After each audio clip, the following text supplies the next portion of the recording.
you thinking of retirement and worry that you're going to be alone and then your life is not going to be what you would have hoped it to be in retirement because you're alone?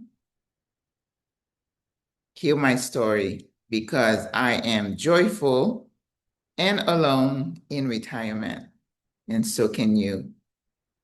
All right. I retired at age 62. And I've told before in some of my videos that I have had several aha moments in my 50s. I'm a late bloomer, yes. But the things that I had come to realize is that I did not need to work till I was 67, which was my projected retirement date. I gained insight into how happy I can be with less, not having a home, not having a car, and living a simple life. I had had some other aha moments, but those were big ones. So I'm going to tell you different things that I feel make my life joyful, simple, and how, even though I'm not in a relationship per se, I am joyful. So, if this is your first time seeing me, my name is Maggie. I'm a retiree, been retired now, what, 4 or 5 years, and having the best time because I've rewired my brain. I have changed my expectations, and I have come down to earth and realized that a simple life can be a joyful life. So, I am Maggie Lazar. I am a retiree. I have been retired in Panama for the last 3 years. I love Panama. There are things that challenge me about Panama. I still love Panama. I travel other places and I'm always happy to come home. I am also the creator of SWRA, an organization of single older ladies. The name of our group is Single Women Retiring Abroad, or SWRA for short.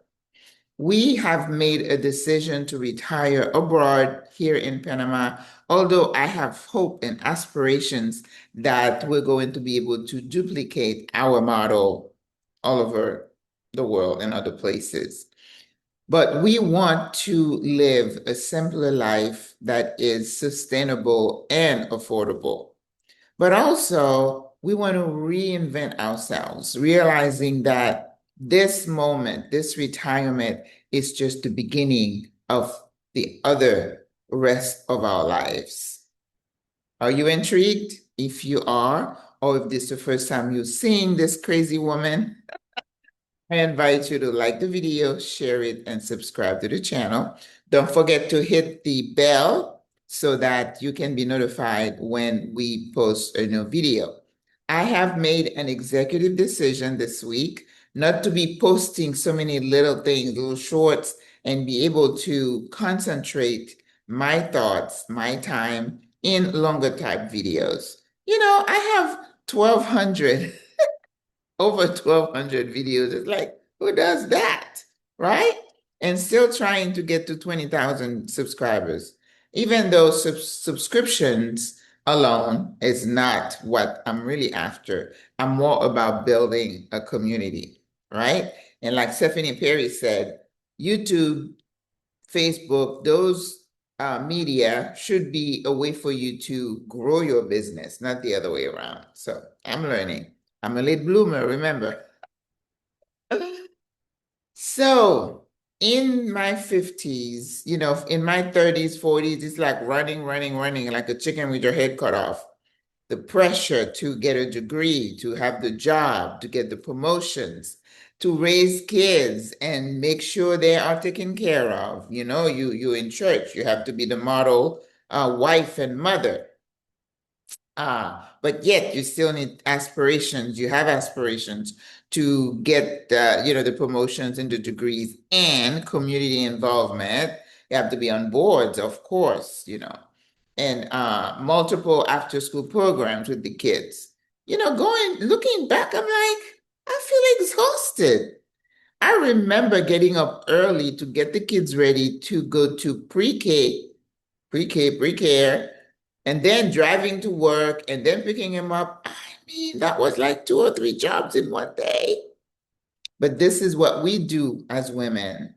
We believe the lies that we have to do it all. I remember reading, you can't have it all. And people like, I'm like, nope, that's the recipe for madness, for depression, anxiety, and autoimmune diseases. Stop it.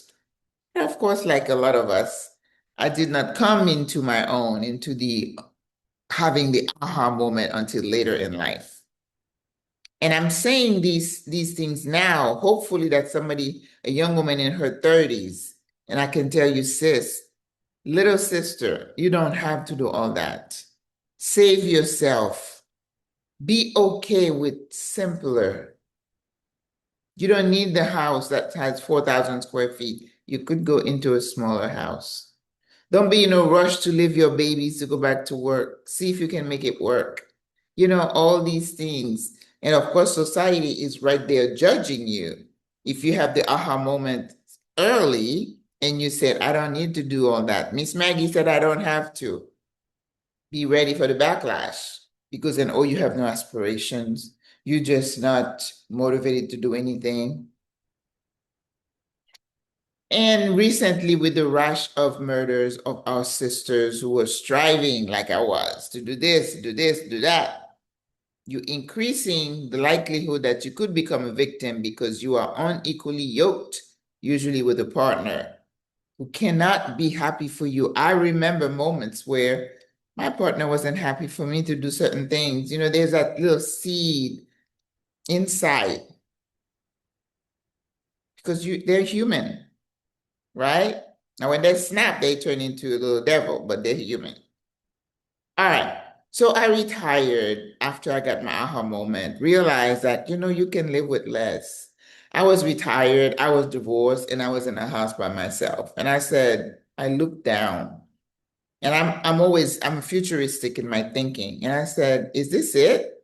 I'm gonna sit in this house every day, go through the gate, say hi to the little guard guy, and then come home. Is this what my life is going to be? And I said, hell to the no. Mm-mm, mm-mm.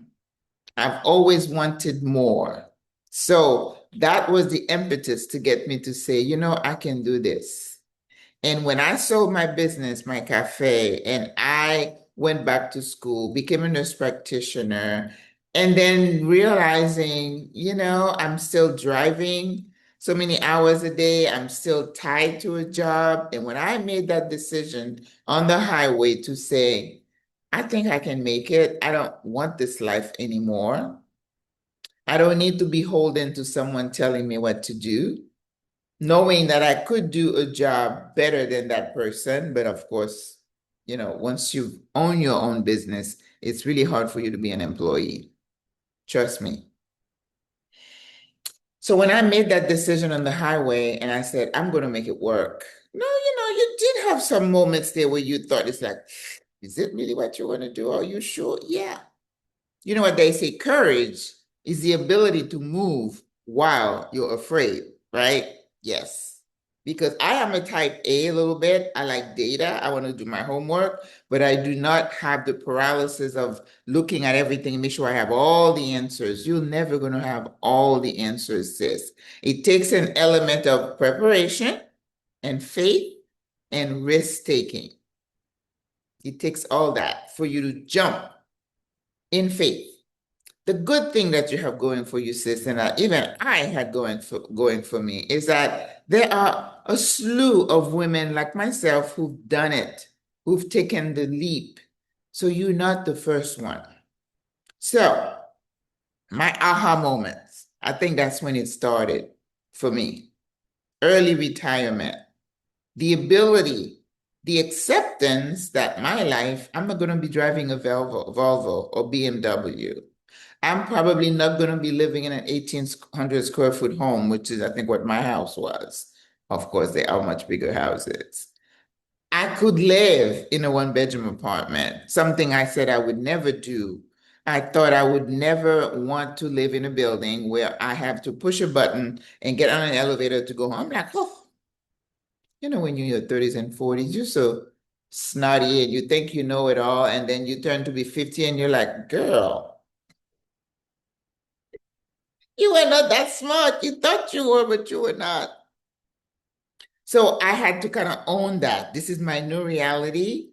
And once I made the decision up here, I was done.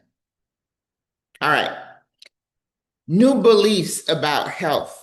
I had to understand through the aha moments that my lifestyle was what was keeping the weight on. I was pre-diabetic, my blood pressure was crazy, and I couldn't get rid of the weight. The aha moment says, you need to change your environment. You need to change your mindset. Understanding cortisol and epinephrine and all these things, how it works. I was working out 3 times a week, but I was in that system. The system that when I'm coming out of my gated community to go to the store, and then somebody in a marked car is behind me, and I'm like, so I was living in that moment of continued stress. Those hormone levels were never back to baseline. It was ever present that you're a little bit on edge, right? Worry, that's stress. No bueno. So I realized that I had to move out of my environment to go somewhere where the sun is shining and I can just open my eyes and just take it all in and heal myself. No one was beating me. I did not have anything, any wound or anything to be, to look at outwardly, but I was wounded because on the inside, I was a mess. And I know you know what I mean, sis, right? So I needed to change my environment. I could not go to another state. It was the same thing. I had to move out of the country. I did a video the other week and I said, moving abroad can save your life. But again, the algorithm. Not many people saw that video. But you know what? I'm undeterred. If I am saying something that I feel people need to hear, if it reaches 5, I've done my job, right? I've done my job. So if you're watching me now, I'm doing my job. So I embraced a new way of eating while I was preparing to exit. I said, I'm going to heal my body. I went whole food plant-based, cold turkey. Got in my kitchen, my cupboard, got rid of everything and started from scratch. I had just recovered from COVID. I forgot to put that there, but that was another impetus for me to say, save yourself. They're not going to save you. Your employer not going to save you. The system you are living in is not going to save you. It wants to kill you. So you got to save yourself. So I started retraining my body after my lungs had been damaged by COVID.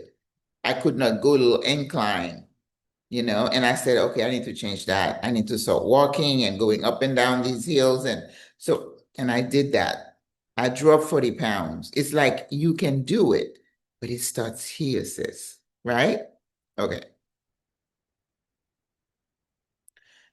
Then I had to say, I have to own my own decisions, right? Of course, you're going to have the naysayers. You're doing what? You're going where? Do they have cars? Do you have running water? Are there paved streets there? What about the internet? How are we going to get in touch with you? This video is not about where you go, okay? This is another, I don't know if I need to do another video about that, but you got to know thyself and then find a place that fits you best. And for me, Panama is that place right now. I never say never, ever, siempre, always. No, because I don't know. The way this crazy world is going, I could be here today, gone tomorrow, right?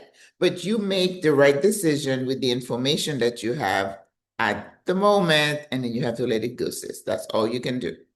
All right? So I decided to heal myself, and I made the decision to move abroad, and I had to own it.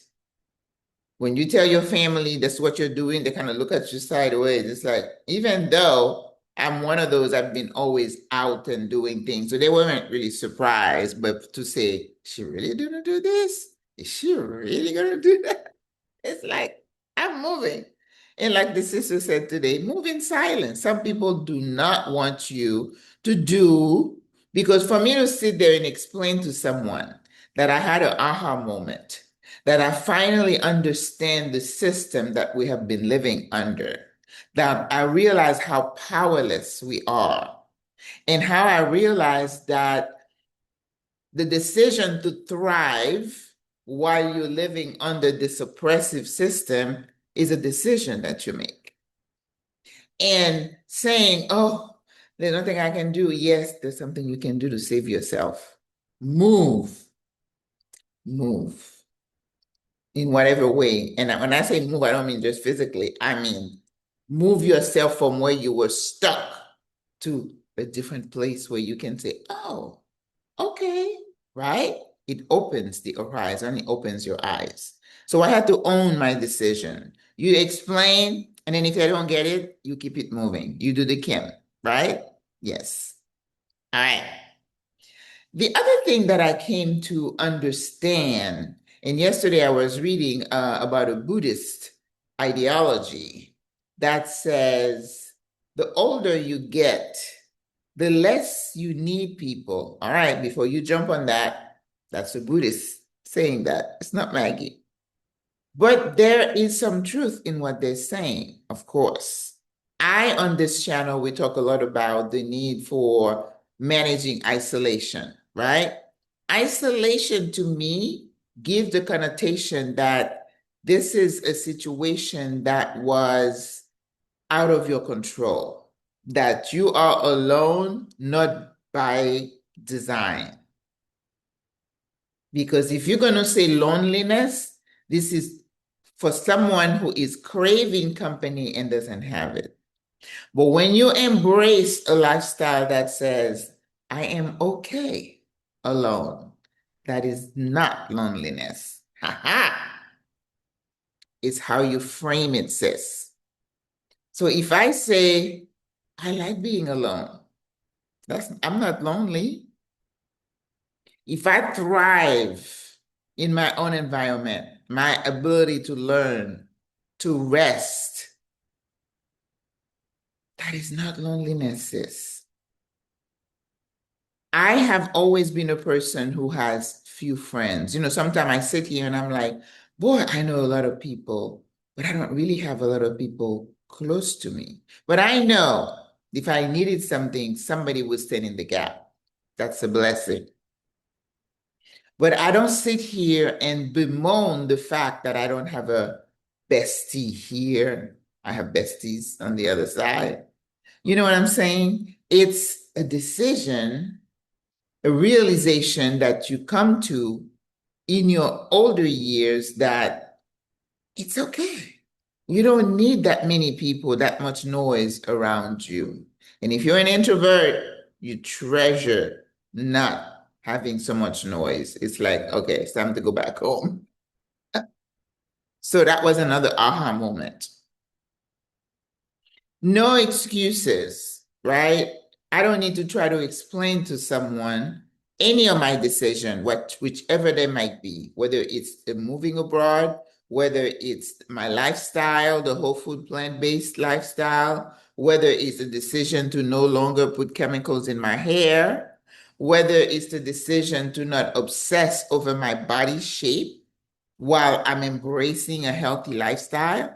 Those are decisions that you come to, you own them. And then it's like you feel grown in your own skin, even though you were already grown. But it's like, girl, I don't need to explain myself to you. I don't need to explain my decisions. I don't need to explain my beliefs. The aha moments for me to realize how the system has been rigged against people of color forever and ever and all generation is that it probably will never change. That's the aha moment. Because you always in the beginning when you were younger believed that, it will get better someday. Well, has it? Or do you make a decision to thrive in the midst of the madness? That is an aha moment. Probably should do another video just about the aha moments that I've had because it's several. Then the next thing I realize is that my time is my own. I'm on a continuum. I don't know when they're going to knock and say, okay, we come for you, Maggie. I don't know. And there's another thing too, another aha, that death is inevitable. I refuse a decision to live my life in fear of death. Bring it on. I take care of myself. I try to reduce the likelihood that I'm going to be dying because of an unhealthy lifestyle. But I know I could do all the right things and still succumb because it is destined for men once to die. Everybody's going to die. You know, somebody says you cannot avoid death, no taxes. So I refuse to live my life in fear. And I have embraced the simple lifestyle that says if something happens and it's my time to go, it's my time to go. This week here in Panama, every so often in one of those um, WhatsApp group, they would say, oh, so and so is at the hospital and they need you to run to give blood here and there. Because in Panama, if you're having surgery, you're supposed to have people around you to donate blood for you on the off chance that you might need it. And if you are in a situation where you really need it, you got to replenish what they're going to use for you. So, and people like us in the older years, we're excluded. So how many young people do I need who would give blood for me? And I'm saying this to say that I don't expect that people are going to go above and beyond to do something to save Maggie. No, no, no. If it happens, let it go. There is no need for, flying me here, flying me there, enrolling me in this and that study. I am so grateful for the life that I have lived. And I'm perfectly okay if my time is called, it's today, tomorrow, the next second. I'm okay. And please don't cry for me, Argentina. I have lived a good life. No, not everything has gone well. I have had a lot of disappointment and things that have not gone well. But the choice is to be grateful for the things that have gone well. And if you do that, then you're not going to be more, oh my God, I didn't do that. Oh, this didn't happen right. This family had a divorce and this and that. Because I, being a divorcee, I'm still in a better choice than these women who got shut down, one by her son, and a lot of them by their mate. Raise your hand and say, thank you, Lord. Because there, by the grace of God, it could have been me. There's nothing special about me that says I could not be a victim. And in hindsight, you look, you got lucky, right? Because it doesn't take a lot for these heinous people to shoot you down. All right. So my time is my own. I don't fret. I try to do a lot to fill my time. That's by design, by choice. Not because I'm afraid, but because I thrive in being busy, in doing work that I enjoy. I am blessed. So please don't cry for me, Argentina. The next thing is my budget, my life. When you retire early, they ding you on your Social Security. When you do the numbers based on the life that you have or you had, do you think you can have a different, simpler lifestyle? No cars. Maggie rides the bus and the metro. And I always say, some of the people who knew me way back when would say, oh my God, look at her. She is carrying her grocery in a bag and she doesn't even have money to take an Uber. I do have money to take an Uber. I just love to walk. Don't cry for me, Argentina. Stop it. Stop feeling sorry for people. Stop equating happiness with I call them accoutrement, meaning the outward things that people have, car, house, what they drive, what they wear. Stop it. This is the wisdom living. The essence of a person is not attached to the way they live and all the stuff that they have. Those are usually traps, things that they have bought to weigh you down, that you owe money on. So I look at my budget and I said, I can make it work. I can. And that's why when I left. But coming to another country, of course, lower cost of living is something that you're looking at. I was like, I can do this. I can do it. And I don't do it in a spirit of, oh my God, that's all the money I have. No, I opened my arms to the universe and I said, thank you, because I know there are people who are living on way much less and are struggling. Now, if you have a family of 4 and you're making $30,000, yes, you're going to struggle. But if you buy yourself in Panama and that's what that comes in, you can live. You just need to embrace a simple lifestyle and be grateful every day. Remember, gratefulness is a positive thing and it gets all the good hormones to flow in your brain and you feel happy and joyful. Look at me. Do I look sad? No. I don't drive a fancy car. I don't live in a fancy community. I like my apartment. I even have a view. I'm grateful for that. But I live very simply. You don't see Maggie out there blowing money here and there. I don't eat out. I cook. I save my pennies, my coins. So my budget, right? I used to take 2, 3 trips a year. And I see the sisters going here, going there. I'm happy for them, but my budget doesn't support that. Do you think I'm going to feel, oh my God, I'm so sad? I went to Guatemala. I didn't go to Brazil, but I went to Guatemala. It's all in how you look at it. That sense that I'm missing out, it's up here. You got to talk to yourself. Self-talk is so important. All right. The other thing, co-living. I am talking about co-living now.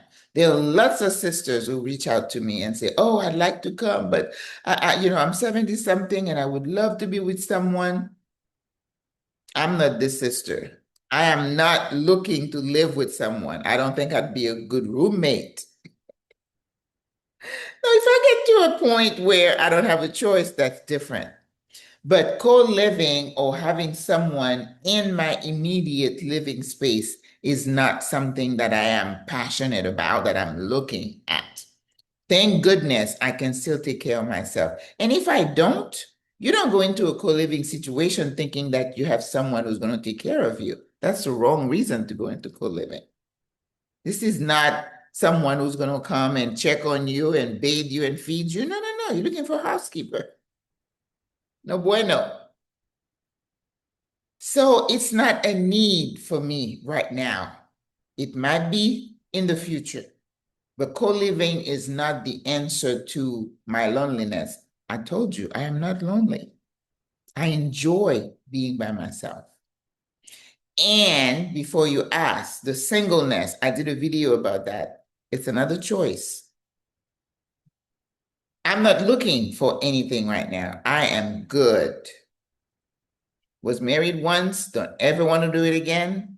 And I don't even know how to be a girlfriend. I don't know how to do that. So if you're watching this, sir, you don't want me. I don't know how to do that.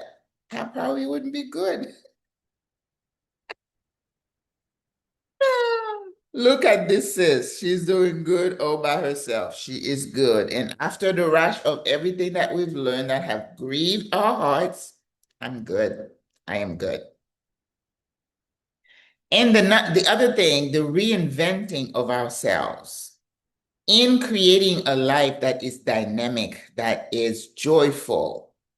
You need to be in a constant state of learning. And that's what I want for the sisters, for the group.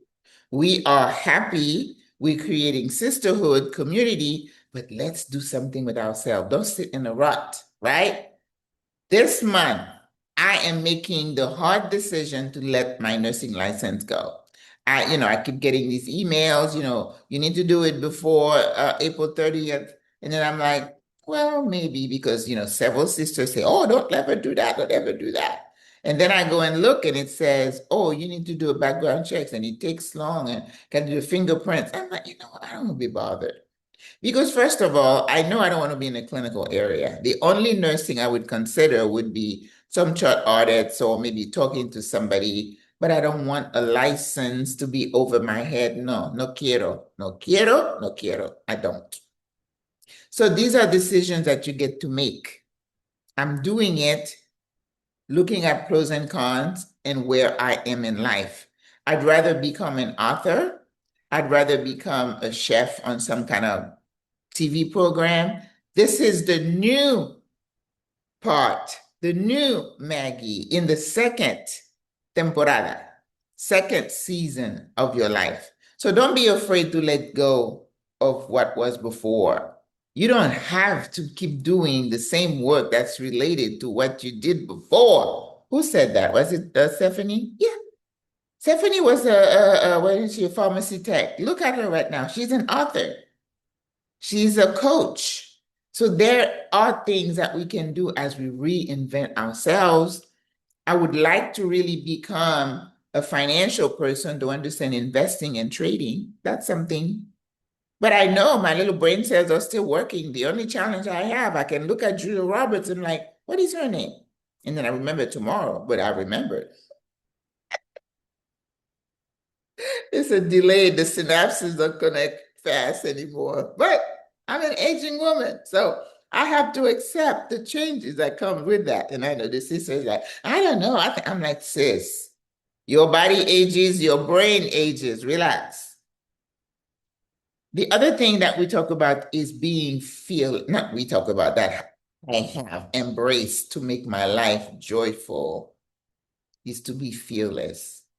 Who was it? One of these, not Paula Dean, I forgot her name. She said she started her business, she was 50, and she got all these lines because to be rich, you have to have multiple businesses and streams of income. I was talking to a sister this week and I said, a different side hustle. And she corrected me. She's like, I don't have side hustles. I have businesses. Okay, sis. My apologies. Wow, look at that. Right? So we can have multiple businesses, and that's how you create income. And she said that you create an income so that when we need that income to sustain us, that it's there, that we do not rely on Social Security alone. Because I don't know when or how, but something's going to happen to that program at some point. All right. So don't put all your eggs in one basket. You're not a tree. You only retired. There is so much more about you that you can do to create income. So I want the sisters, I keep telling them, start thinking about ways that you can make money, because the idea that in retirement you shouldn't work is a myth. It's just the quality of the work is different and the way you look at work is different. So be fearless. Try something. And if it doesn't work, try something else. Right? I've always been a risk taker, so this is not a problem for me. But I know it is for some sisters. Oh, you have this little pot of money and you're so scared. You don't want to take a little bit out of it to try something else. Well, hang on to it, sis. Hang on to it. But me, I'm going to take a little bit of it and I'm going to invest it and do something else and see what happens. Because, you start throwing the dart. Eventually, you're going to hit something, right? All right. Fearless. And then the last thing I want to say is my life, my choice, my joy. I create a joyful life for myself, me, myself, and I. I don't wait on others to do good things for me to make me feel good. I do things to make me feel good. I create the environment. I create my life. Every day I'm excited. I have things to do. It's like, Oh my God, okay. I go with a calendar now because it's like here, here, here. But I do also understand the importance of relaxation, sleep, leisure, but I live a very simple, joyful life. I just wanted to share with you where I was like 5 years ago and where I am now. I believe I am living my best life because I have less worry. When I was a young mom, I worried about the kids, how they were going to come out and, how you teach them, are they going to embrace the teaching? And boy, oh boy, I have been challenged in that department. If you've raised a few kids and you came out alive, we are survivors. And when you hear all the craziness of kids, what they're doing to parents, we are grateful. But now it's like, you don't have to worry about that. Yes, I pray for my kids, but I've always told them as an adult, your decisions carry consequences. They are yours to make. So you don't get to expect me to bail you out or think somebody else going to pay the price. No, no, no. You made it. You did it. Then deal with it. So I don't have to worry about that. It's not my issue to worry about. Yes, you may be concerned, but you freer, right? So my own life, I design it, I live it, I enjoy it. And before you say anything, remember that happiness is situational and joy is a state of being that is designed by your thoughts and the decisions that you make for yourself of how you're going to live your life. All right, sis. I hope you enjoyed this talk, and I will see you in the next video. I'm still planning on doing these walkabouts, but now that I've taken a few things off my plate, it's probably going to be more durable. All right? So I love you. He loves you. Au revoir. À la prochaine. Bye.